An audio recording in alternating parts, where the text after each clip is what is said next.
Salut, sunt Claudiu și azi aș vrea să vorbesc despre un subiect pe care nu am auzit să discute nimeni, pe YouTube cel puțin. Și anume, prin faptul că ne-au băgat, eu știu, în cap, ca și oarecum, că ar fi bine să investim în cripto, în stock market, la bursă, sau în piața imobiliară. De fapt, ne-au băgat în cap să investim banii, să nu-i cheltuim așa, să investim, eventual să-i mulțim și să-i ținem mult timp investiți, că 100% investiția va crește de 7 ori, de 10 ori, de 100 de ori, de 1000 de ori. Prin acest fapt, ei de fapt au reușit, ca să spun așa, să mențină nivelul inflației mai mic decât ar fi fost dacă nu implementau această, sau nu ne induceau această gândire. Pentru că gândiți-vă cam cât de mare ar fi fost inflația dacă lumea care a avut niște bani deoparte sau are, sau așa, i-ar fi cheltuit, eu știu, pe bunuri, pe lucruri, pe orice, pe servicii, pe... Oricum, inflația a crescut destul de mult. Cel puțin în America nivelul inflației este cel mai mare din ultimii 40 de ani. Deci, vă dați seama cam care ar fi fost dacă mulți dintre americani, pentru că se știe, în cripto cel mai mare număr de investitori în cripto sunt din America. Așa că imaginați-vă cam cât de mare ar fi fost inflația dacă americanii nu ar fi investit atât în stock market la ei, cât și în cripto. Deci, și prin introducerea CBDC-ului sau CBDC-urilor, care înseamnă Central Bank Digital Currency, pentru cei care poate nu au urmărit, se va sparge această bulă, ca să zic așa, care s-a format în toate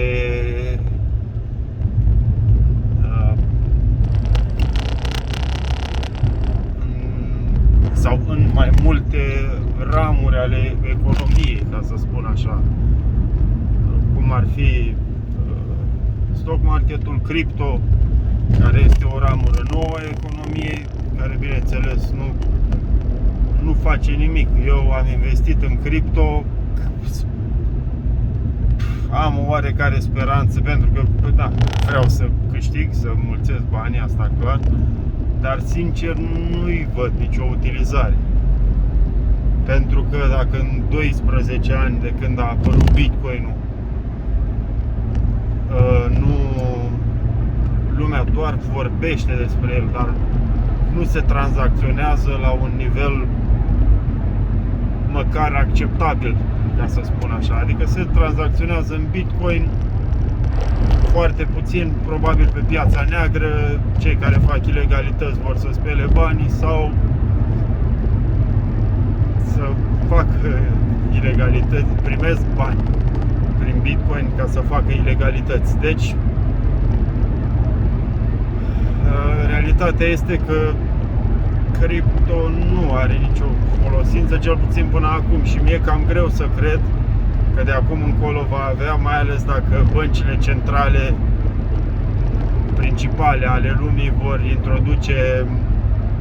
vor scoate cash-ul, banii cash, și vor introduce această monedă digitală care oricum deja cam este digitală, pentru că marea parte a oamenilor, cel puțin din vest, din, eu știu, Germania, UK, mă refer aici la Europa, deja cred că peste 90% din banii pe care îi iau pe card.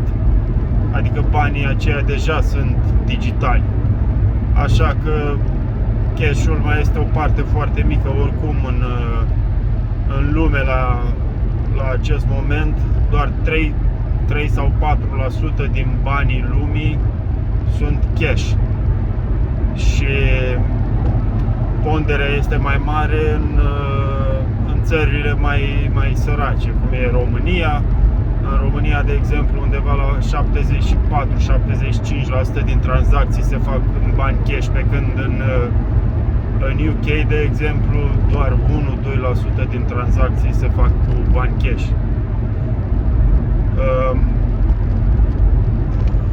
Să termin ideea, cred că aceste bule, de fapt,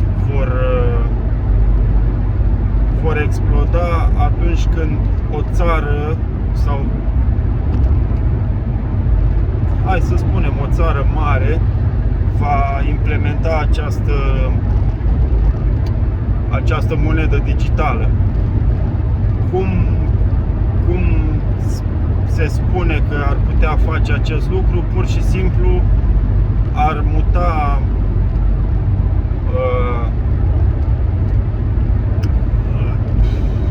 eu știu, plata ajutoarelor de stat prin intermediul băncilor comerciale, gen, eu știu, în România Bank Post sau Transilvania sau mai știu eu care bănci, ar muta plățile direct prin guvern, adică prin banca centrală, nu neapărat prin guvern, dar eventual li se vor face conturi la banca centrală, cum este, de exemplu, Banca Națională a României, sau în Anglia Bank of England, Banca Angliei. Vom avea conturi speciale, asta în tranziție, iar la un moment dat, eu știu, peste 7-10 ani, toți banii, toate tranzacțiile vor fi făcute doar prin contul de la Banca Centrală. Și nu vor mai fi bănci comerciale, sau acestea nu vor mai avea calitatea de a da împrumuturi, sau probabil băncile doar vor ține, poate economiile, habar n-am, vor da o oarecare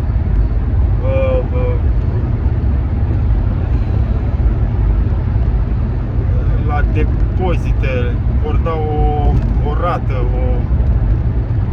o dobândă mai mare decât probabil Banca Centrală, și cam asta, adică se vor reduce atribuțiile economice la nivel mondial ale băncilor comerciale.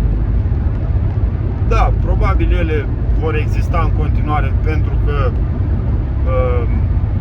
toate ratele pe care toate împrumuturile pe care le-au făcut trebuie să le primească înapoi, asta e clar, nu se poate ca băncile să piardă toți banii pe care i-au împrumutat. Asta e clar, și probabil că ușor